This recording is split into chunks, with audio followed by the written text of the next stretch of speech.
Okay जी, hello everyone and welcome to Elog academy. अब आपका दिल्ली यूनिवर्सिटी का कुछ लोग जो दे रहे हैं, जो बीएससी फाइनल ईयर में होंगे या सेकंड में होंगे, जो भी बहुत सारे बच्चे देते हैं इस एग्ज़ाम को, तो जो देने वाले हैं वैसे एग्ज़ाम, आपको पता है अब कब आने वाला है, विद मतलब एक आध हफ्ते रह गया शायद, अब है ना, 1 अक्टूबर को है शायद, ठीक है, 1 को है 2 अक्टूबर को है, आसपास ही है, ठीक है। अब देखो, हम due MSc maths entrance exam की बात करेंगे, सिलेबस, पैटर्न, मिनिमम मार्क्स और हाउ टू अटेम्प्ट वगैरह का सीन इसमें हम देखेंगे, कैसे क्या क्या कर सकते हैं। सिलेबस वगैरह का देखो मैं आपको कई बार बता चुका हूं, मैं फिर थोड़ा सा डिटेल में इसलिए एक्सप्लेन कर रहा हूं जिससे कि आपको आइडिया लग जाएगी, आपके क्वेश्चन पेपर ना आपके दिमाग में बैठ जाए, जिसके लिए हम टेस्ट सीरीज वगैरह लेते हैं, ये सब वही काम करते हैं, ठीक है। मैं अभी आपको थोड़ा सा सिलेबस के बारे में बता के चलता हूं पहले कि सिलेबस क्या है इसका। ये इकलौता ऐसा एग्जाम होता है, जितना मतलब मुझे दिखाई दिया अब तक मास्टर्स एंट्रेंस में, जो अपने आप को कुछ पता नहीं क्या ही समझता है। इसके एक अलग ईगो है इस दिल्ली यूनिवर्सिटी का ना, ये कहता है कि हम रियल एनालिसिस देंगे। हम कहते हैं ठीक है, रियल एनालिसिस बहुत बड़ा है, तो अब इसके अलावा एक आध सब्जेक्ट ही रह गया होगा देने को। वो कहते हैं नहीं, हम आपको लीनियर अलजेब्रा देंगे। हम कहते हैं कि ठीक है, 2 ही होंगे। वो ऐसे लिखता रहता है, मॉडर्न अलजेब्रा देंगे। हम फिर कहते हैं कॉम्प्लेक्स भी दोगे, वो मना कर देते हैं, कहते नहीं अब हम ओडी देंगे, फिर हम पीडी देंगे, ठीक है, न्यूमेरिकल एनालिसिस भी दे देंगे आपको, और इधर से उठा के अलग से इसको लिख देंगे कि ये मीट्रिक स्पेस है, ठीक है। अब देखो, ये ऑलमोस्ट ये हमारे पास सब्जेक्ट्स होते हैं, हर सब्जेक्ट के ना मार्क्स जो आते हैं, जो एग्जाम में आपको देखने को मिलेंगे, जो क्वेश्चंस बता रहा हूं मैं, 15 से 20 में ऐसे डाल रहा हूं, मीट्रिक स्पेस भी इंक्लूड करके, ठीक है। मीट्रिक्स एक्चुअली रियल एनालिसिस का ही हिस्सा होता है, तो 15 से 20 क्वेश्चंस में इसमें दे रहा हूं। लीनियर अलजेब्रा 10 से 12 नंबर मान लो, 10 से 15 क्वेश्चंस मान लो, ठीक है। ऊपर नीचे हमेशा फ्लक्चुएट करते हैं, एग्जैक्ट नहीं होता है किसी भी उसका। मॉडर्न अलजेब्रा का अच्छा खासा आता है 12 से 15, क्योंकि मॉडर्न अलजेब्रा में भी ना ये भैया जो है दिल्ली यूनिवर्सिटी वाले, वो छोड़ते नहीं है हमें, कहते हैं ग्रुप थ्योरी भी दूंगा, रिंग थ्योरी भी दूंगा, फिर और ये नंबर थ्योरी भी और देते हैं, नंबर थ्योरी के भी 1-2 क्वेश्चन डाल देते हैं इसमें, ठीक है। ओडी और पीडी दोनों के मिला के आप 15 क्वेश्चंस के करीब डाल सकते हो, ठीक है, दोनों। न्यूमेरिक एनालिसिस और मीट्रिक स्पेस में चला गया, न्यूमेरिक एनालिसिस 3, 2, 4 क्वेश्चन जितने भी हैं अपने अपने श्रद्धा के हिसाब से आता रहता है डेली, ठीक है। मीट्रिक स्पेस का मैंने बता दिया, उसमें मैंने ऐड कर दिया है, लेकिन आपको फिर भी अलग से देखना हो तो 2 से 3 क्वेश्चन, मतलब मीट्रिक स्पेस और न्यूमेरिक एनालिसिस ऐसे सब्जेक्ट हो जाते हैं इसमें, ठीक है। आप देखो होता क्या है, यूजुअली हम लोग जब इन एग्जाम्स की तैयारी कर रहे होते हैं, अभी तो एग्जाम की तैयारी का टाइम नहीं है, बस 1 वीक रह गया आपके पास, जब हम कर रहे होते हैं तो हमारा ध्यान इन पर ज्यादा होता है, और होना भी चाहिए, मेरे को ऐसा लगता है होना भी चाहिए, क्योंकि ये ऑलमोस्ट हर एग्जाम में कॉमन होता है, और स्कोरिंग होते हैं ये सब्जेक्ट, स्कोरिंग हो जाते हैं। इनको ना तो यूजुअली जेआरएफ में पढ़ा जाता है, ना ही मतलब गेट के बच्चे तो फिर भी पढ़ते हैं, जिनका अच्छा होता है यूजुअली वही पढ़ते हैं। मीट्रिक स्पेस 2-3 क्वेश्चन होते हैं, बीएससी के लेवल का जो बच्चा होता है ना, वो कई बार मीट्रिक स्पेस तक नहीं पहुंच पाता, उसको समझ में भी नहीं आता है कई बार। न्यूमेरिक एनालिसिस के साथ भी यही इशू होता है, इंटरपोलेशन, स्प्लाइन इंटरपोलेशन और बहुत कुछ उसमें लेंदी फॉर्मूलेज चले जाते हैं, और एक ही क्वेश्चन का हमारे पास टाइम नहीं होता है, ठीक है। तो यूजुअली इन 2 सब्जेक्ट्स को बच्चे भी स्किप करके चलते हैं, और मैं नहीं कहता कि वो गलत है, क्यों नहीं कह रहा मैं, क्योंकि मैं इनको 50 का मानूं। अगर अब देखो हमारा जो दिल्ली यूनिवर्सिटी का जो एग्जाम होता है ना, 50 क्वेश्चन कवर करता है। 50 क्वेश्चंस में से अगर आप देखो इतने बड़े सिलेबस में अगर आप इनको छोड़ भी दो, छोड़ना इन द सेंस कि कुछ ही पढ़ के छोड़ दो, या कुछ बेशक चाहे मैं तो कहता हूं चाहे पूरा ही छोड़ दो तुम तुम्हारी श्रद्धा के हिसाब से, तो भी आपके पास टोटल 45 क्वेश्चन रह गए, 45 क्वेश्चन रह जाते हैं, ठीक है। अब देखो जो 45 क्वेश्चंस हैं, इनमें से रियल, लीनियर, अब हमें सारे तो सारे करने नहीं होते हैं, करीब करीब रियल के अगर तुम 8 करते हो, लीनियर अलजेब्रा से तुम मान लो 7 निकाल लो, 6 निकाल लो, ठीक है, 8, 6, 14, इधर से निकाल लो 6, 14, 6, 20, और इधर से निकाल लो 15 में से 20, 5, 25, या 5, 7 तो कर सकते हो, 15 के 50% अब अगर अब तुम ध्यान से इन्हीं को देखो ना, इनके सिर्फ हाफ क्वेश्चंस करो तो तुम्हारे 25 to 30 क्वेश्चंस बन जाते हैं, ठीक है। 25 to 30 क्वेश्चंस, मतलब ये हुआ कि सर क्या आप 25 to 30 क्वेश्चन में मिलेगा कुछ? बिल्कुल मिलता है। इन 45 में से, क्योंकि मैंने तो वो हटा, 50 में से देखो तो हाँ ठीक है 30 क्वेश्चंस तक लेकर आओ, लेकिन और अगर तुम सब्जेक्ट वगैरह हटाना चाहो 45 का रह जाए तो तुम्हें सिर्फ 25 क्वेश्चंस में कॉलेज मिल जाता है।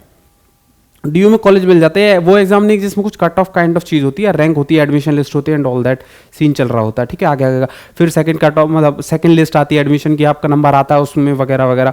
तो कॉलेज कोई ना कोई कहीं ना कहीं कोई ना कुछ कॉलेज मिल जाता है, मतलब डीयू के ही अंडर, और डीयू के अंडर कोई भी कॉलेज हो वो अच्छा है। डीयू के अंडर कोई ऐसी चीज़ तो है नहीं कि भाई कि कोई पर्टिकुलर कॉलेज ही बहुत स्पेशल हो, मतलब हाँ ठीक है नाम अच्छे अच्छे हैं कॉलेज के मार्केट के, लेकिन डीयू के अंडर है तो फिर सभी कॉलेज ऑलमोस्ट ज़बरदस्त हैं, बढ़िया हैं। आप उधर नहीं आए इधर आ गए तो भी ठीक है, वो दिल्ली है, दिल्ली यूनिवर्सिटी है, ठीक है, नाम आपको मिल गया बेसिकली डीयू का। ये चीज देखो, ये चीज समझने लायक हो गई यहां पर कि हमें रेदर देन सब कुछ करने से अच्छा है हमें कुछ जो आता है वो तो हमारा स्ट्रांग हो, वो हमारा अच्छे से हो, जो हम कर रहे हैं हमारा उस पर अच्छे से उस पर कमांड होनी चाहिए। पता चले आपका लीनियर अलजेब्रा अच्छा है लेकिन लीनियर अलजेब्रा ने आपको नंबर नहीं दिया, और न्यूमेरिकल एनालिसिस में वो जो मैंने 5-7 टॉपिक पढ़ाए हैं उनमें से आपके फिर भी नंबर आ गए। समझ रहे हो, कई बार ऐसा हो जाता है सीन, तो आपको उस हिसाब से चलना पड़ेगा, उस हिसाब से आपको देखना पड़ेगा कि आप कहाँ कहाँ स्टैंड कर रहे हो, आपकी स्ट्रेंथ क्या है, क्या न्यूमेरिकल से स्ट्रेंथ है, लीनियर अलजेब्रा स्ट्रेंथ है। समझ रहे हो, जैसे एक ये जो सब्जेक्ट है ना रियल एनालिसिस, इसमें सब कुछ है, इसमें विधाता भी है साक्षात और परमात्मा और परमपिता और सब कुछ है इसमें, मतलब रियल से जिसमें सीक्वेंस सीरीज काउंटेबिलिटी वगैरह को इसमें डाल दिया, ठीक है। इसके क्वेश्चंस, फिर फंक्शंस इन वन वेरिएबल के क्वेश्चंस, ये क्वेश्चंस आते हैं, ये क्वेश्चंस आ जाते हैं 7-8, ये क्वेश्चंस आते हैं वन वेरिएबल के 5-6, फिर सेवरल वेरिएबल के आते हैं 2 से 3 क्वेश्चंस सेवरल वेरिएबल, और फिर मैं मीट्रिक स्पेस का डाल देता हूं इसमें 2-3। समझ रहे हो, तो अब अगर मान लो आपने कुछ भी पढ़ा हो यहां से sequence and series, uniform convergence, uniform continuity, जो भी इसमें बहुत कुछ बोलता है, यूनिफॉर्म कॉन्टिन्यूटी नहीं है शायद, यूनिफॉर्म कन्वर्जेंस, बहुत कुछ है इस रियल में, मतलब रियल में जितना आप पढ़ते हो ना उतना ही जेआरएफ का बच्चा पढ़ता है।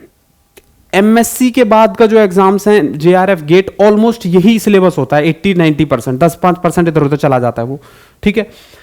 तो अगर हम देखें, अगर आपने मान लो फंक्शंस इन वन वेरिएबल पढ़ा, लिमिट, कंटिन्यूटी, डिफरेंशिएबिलिटी जिसमें इंपॉर्टेंट होता है, तो यही क्वेश्चन मिलते हैं आपको, तीन टॉपिक पर 3 क्वेश्चन और 6 है ही।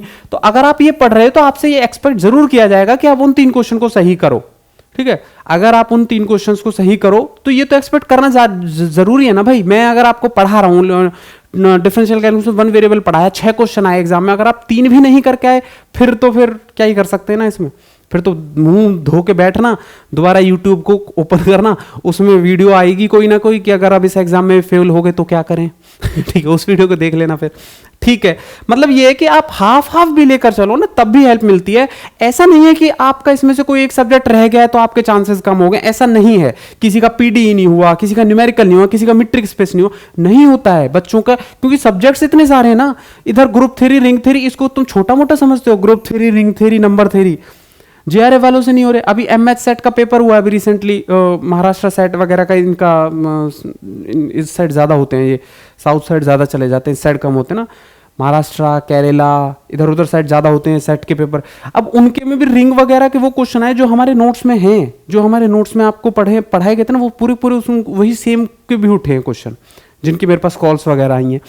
तो ठीक है, मतलब काइंड ऑफ कुछ आएगा कुछ नहीं आएगा, कुछ तुम कर पाओगे कुछ नहीं कर पाओगे, कुछ सब्जेक्ट पढ़ पाओगे कुछ नहीं पढ़ पाओगे, ये तो जायज है, ये बात समझ में आती है। लेकिन अपनी अपनी स्ट्रेंथ चुन लेना। किसी का अप्लाइड अच्छा होता है, ओडी पीडी के 15 क्वेश्चन ही उठा गया, वो 15 में से 10-12 क्वेश्चन कर गया, ठीक है। और किसी का प्योर अच्छा होता है, वो कई बार इन्हें छूता भी नहीं है, तब भी निकल जाना होता है, ठीक है। वो आपकी श्रद्धा, आपकी इच्छा, आपका अपना निर्णय। अब देखो 25 क्वेश्चन ना आपको कॉलेज दे देते हैं, 25 क्वेश्चन, 30 क्वेश्चन पे तो फिर आपको कोई रोक ही नहीं सकता ना, 30 क्वेश्चन पे तो आपको नहीं रोकने वाला ऑब्वियस, जब 25 पे नंबर आ रहा है। गेम क्या होता है, हमें टारगेट इतने का करना होता है, 30 क्वेश्चन का हमारा प्लान होता है, 30 क्वेश्चन का। हालांकि शायद ये आपको कोचिंग से पहले ही आप स्टार्ट कर रहे हो, तब आपको ऐसा एनालिसिस आपको पता रहना चाहिए था कि कैसे प्रिपरेशन कर रहे हैं।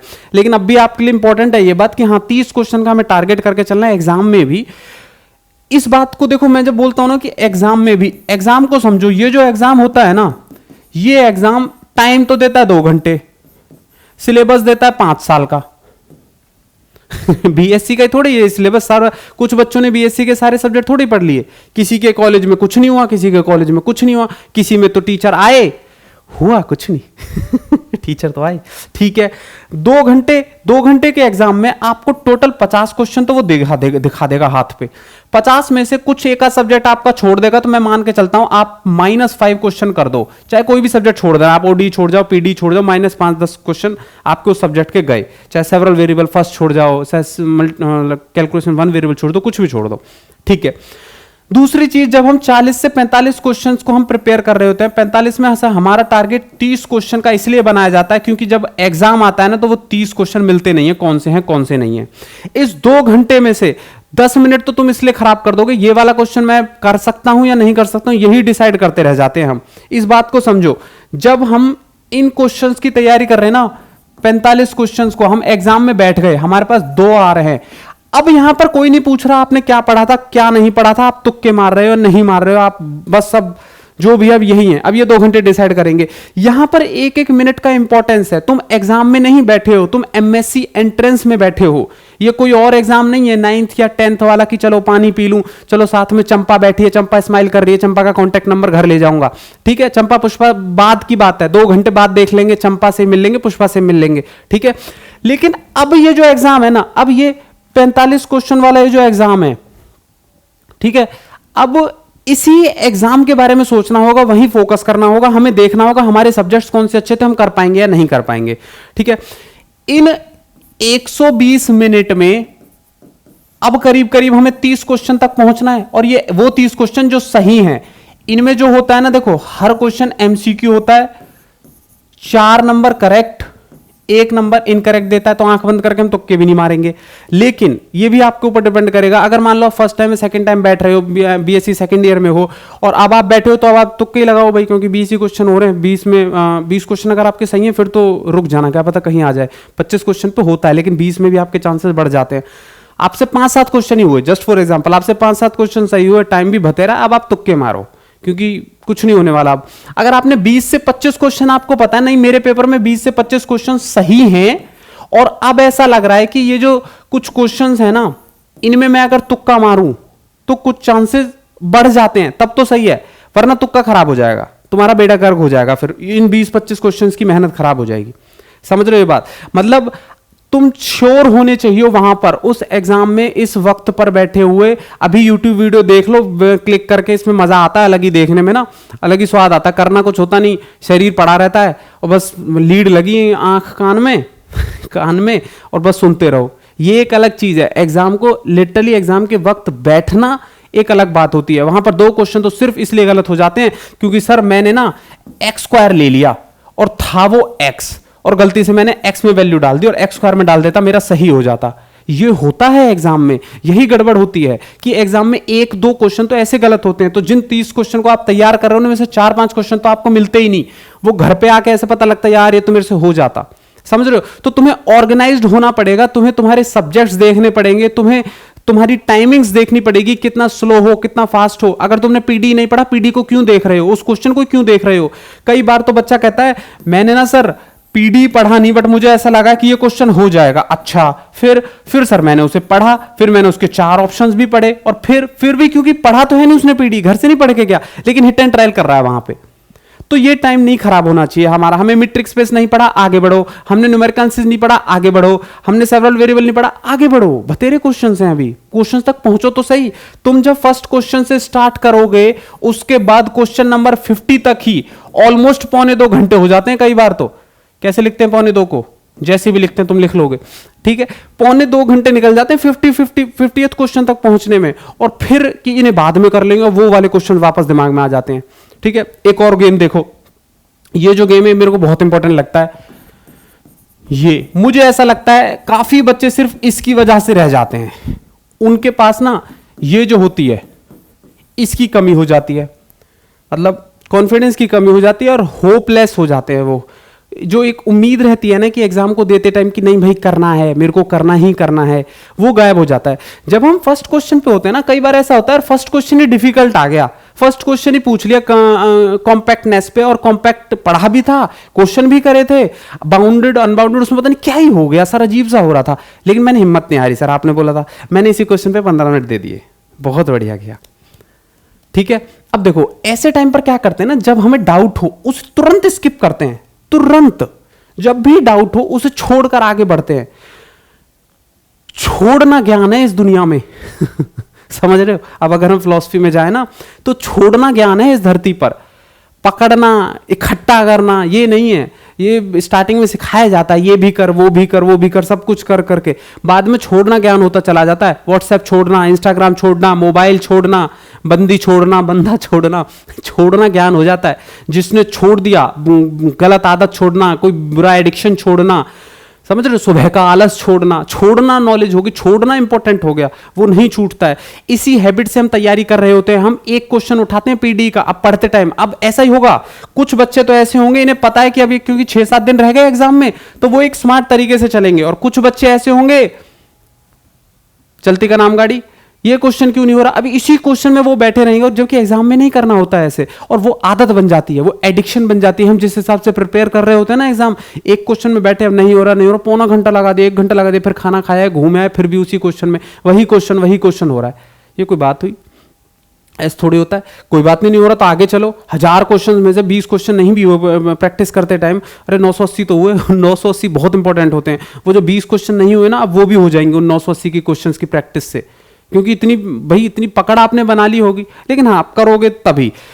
एग्जाम की मैं अगर बात करूं, कॉन्फिडेंस और होप मैं इसलिए बोल रहा हूं क्योंकि मुझे ऐसा लगता है करीब करीब 10% वो बच्चे होते हैं जो, मतलब ऐसा होगा, अब तुम्हारे साथ देखना, जस्ट एग्जांपल मान लो 90, ठीक है, और 100 पर तुम्हें 91 पर तुम्हें मिल जाता, 90 उस पर ही मिल जाता है ना, 91 पर तुम्हें कॉलेज मिल जाता और तुम्हारे 90 आए। अब ये वो बच्चे हैं जिनके पास होप और कॉन्फिडेंस की कमी हो गई। फर्स्ट क्वेश्चन ने उनका दिमाग खराब कर दिया, जबकि उन्हें पता नहीं था जो 50th क्वेश्चन था ना, जो 50वां जो क्वेश्चन था, वो बहुत इजी था। वो इजी कैसे था? उसमें कुछ नहीं था, सर मुझे पता था ये, तो अगर मेरे को पहले ही पता होता ना, क्वेश्चन ऐसे लिख रखा था y0 = 0 और उसने अजीब सी dy/dx दे रखी थी, और सर 4 ऑप्शंस थे A B C D, मेरे को बस ये कंडीशन ही तो सेटिस्फाई कर रही थी, वो सॉल्यूशन मांग रहा था, इन चारों में से सॉल्यूशन कौन सा होगा, तो बस कंडीशन सेटिस्फाई करनी थी। इसमें y0 को सर मैंने रख के देखा, वो 1 आया, मैंने काट दिया, y0 को रख के देखा 2 आया, y0 को रख के देखा 3 आया, सर मैंने चौथा चेक भी नहीं किया, मैंने टिक कर दिया, ये सही था ना। और जबकि ऑप्शन ही इसमें था, लेकिन कहां अटक गए थे? यहां अटक गए थे। यहां सर बाउंडेडनेस, कॉम्पैक्ट और कनेक्टेड, क्या क्या पूछ लिया सर उसने 4 ऑप्शन में। मैं ठहरा इंटेलिजेंट, आपको पता ही है, आपके बैच का टॉपर हूं मैं, तो मैंने सर इसी में आधा घंटा दे दिया समझ रहे? ऐसे ये गड़बड़ हो जाएगी।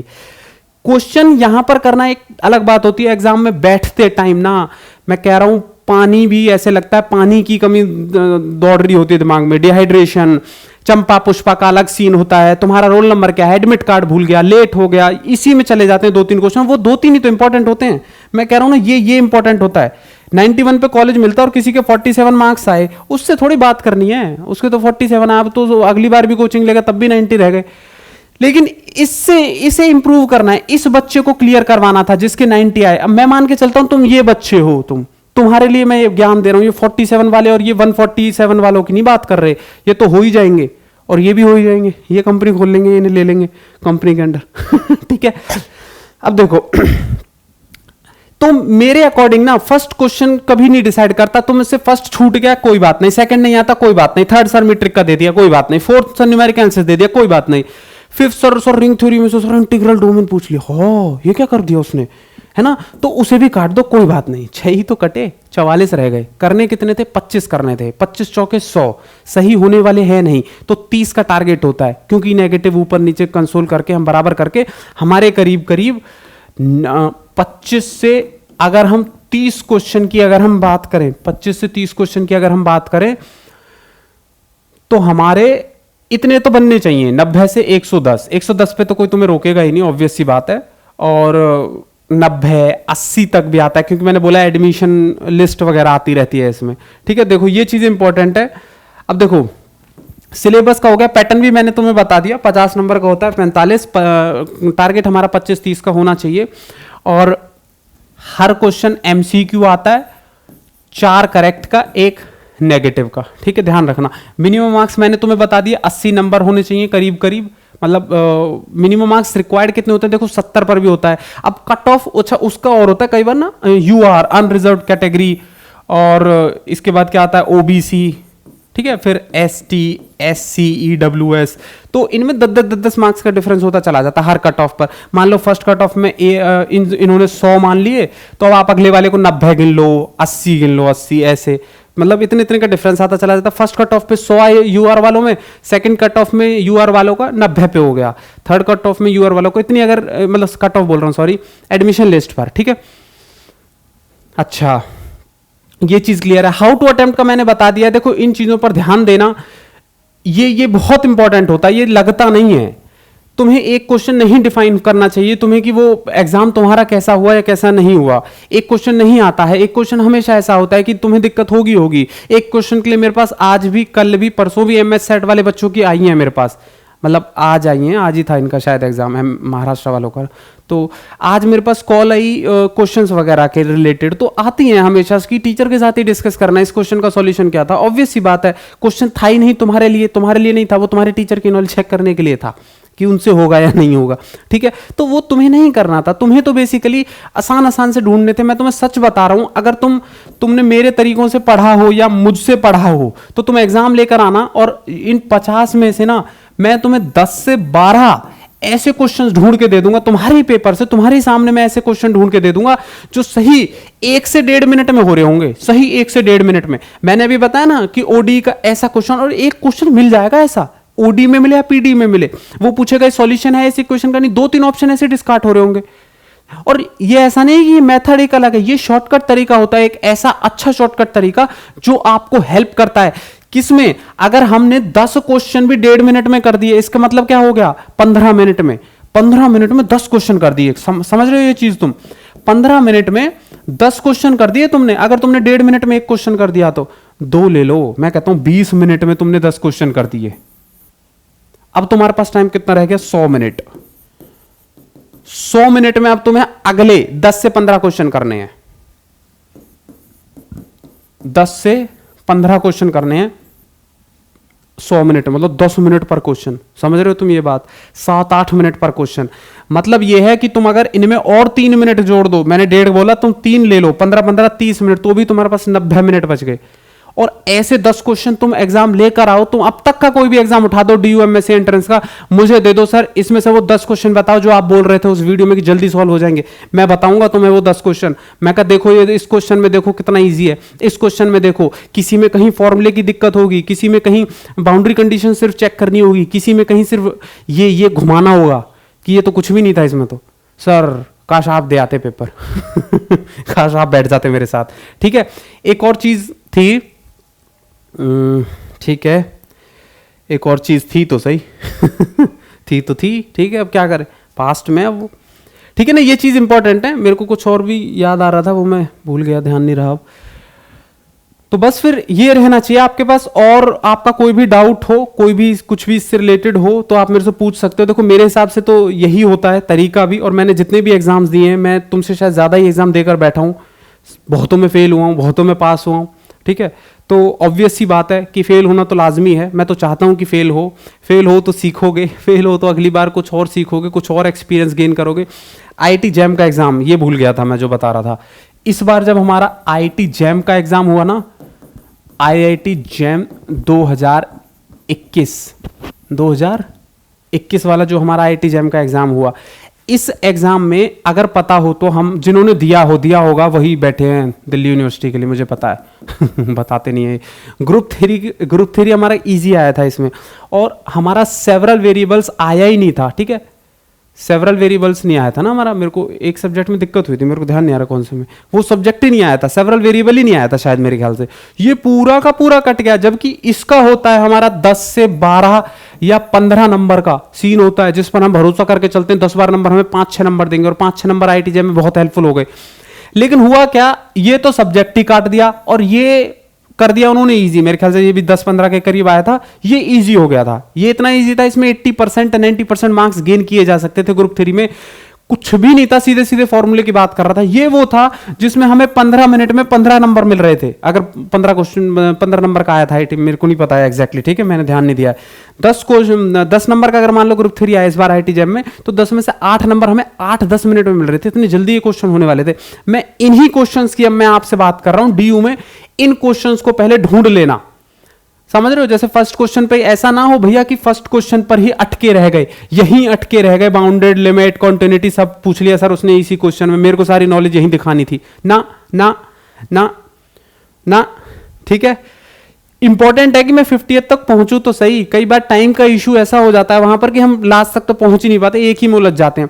टाइम रखो, घड़ी को, दिमाग को, बोर्ड वोर्ड से सबसे मिला के सब कुछ अच्छे से, कहीं इधर उधर घड़ी हो कुछ भी हो, अपना एक्टिव रहो, फ्रेश रहो, पानी, जल, दूध जो भी पीना होता है तुमने वो सब अपना अच्छे से ध्यान रख कर जाओ उस एग्जाम में। ठीक है, ठीक है, ये चीज थी एक आईआईटी जैम की। आईआईटी जैम में जब हमारा चेंज हो गया ना, तो अब हम ये भी मानकर चलना कि अभी भी तो ड्यू में भी तो कुछ चेंज हो सकता है। ऐसा हो सकता है कि जो सब्जेक्ट तुमने नहीं पढ़ा वही ज्यादा आ जाए। तुम्हारे मान लो तुम्हारा रियलिसिस बहुत खराब है, सर मेरे को काउंटेबिलिटी नहीं समझ में आया आज तक।